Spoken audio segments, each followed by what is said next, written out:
ఇది కూడా ఏమన్నా ఇట్లా పైకి వెళ్ళాలి అంటున్నారు స్వామి.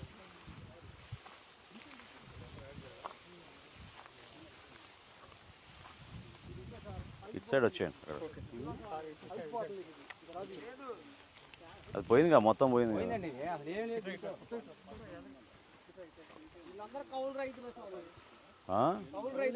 కొంచెం వదిలేండమ్మా, రైతులు రాని రైతులు రాని ఆయన నువ్వు ఇట్రా ఇట్రా దగ్గర కొంచెం సుదర్శన్.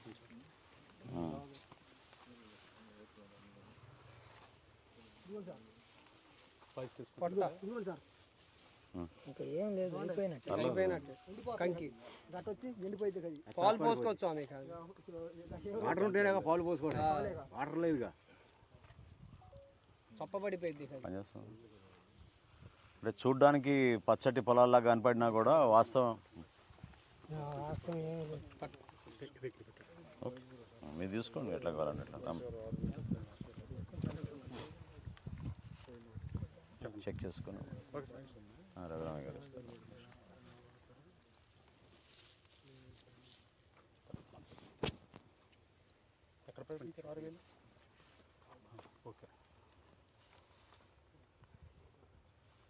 అవి ఏ మండలం ఉంది లెక్క చూపిస్తున్నాడు, నువ్వు గమ్మత్తుకున్నావా? నువ్వే ఈయోగా ఉన్నావే నువ్వు. మీరు తెనాలి మండలం పెట్టింది సార్ పేపర్లో తోలు. ఏం రోడ్డు మీదకి ఇంకెక్కడికి అందరి దారి రాదారే ప్రస్తుతం అదేనా? అంతేగా మరి. ఈరోజు తెనాలి మండలంలో పర్యటిస్తున్నప్పుడు దాదాపు ఈ రైతాంగం పడుతున్న కష్టాలు అది కేవలం వ్యవసాయ శాఖ నిర్లక్ష్యం వలన, అదేవిధంగా నీటిపారుదల శాఖ నిర్లక్ష్యం వల్లనే. అంటే చూడడానికి బహుశా పచ్చ కనపడవచ్చు ఎవరైనా రోడ్డు మీద వెళ్తున్నప్పుడు, కానీ పంట మొత్తం నష్టం జరిగిపోయింది. చుక్క నీళ్ళు అందలేదు. 2 రోజుల క్రితం 3 రోజుల క్రితం కొంచెం వర్షం కురిసింది కాబట్టి ఆ మాత్రం ఏదో పచ్చ కనపడుతుంది, కానీ తీవ్రమైన నష్టం కలిగింది.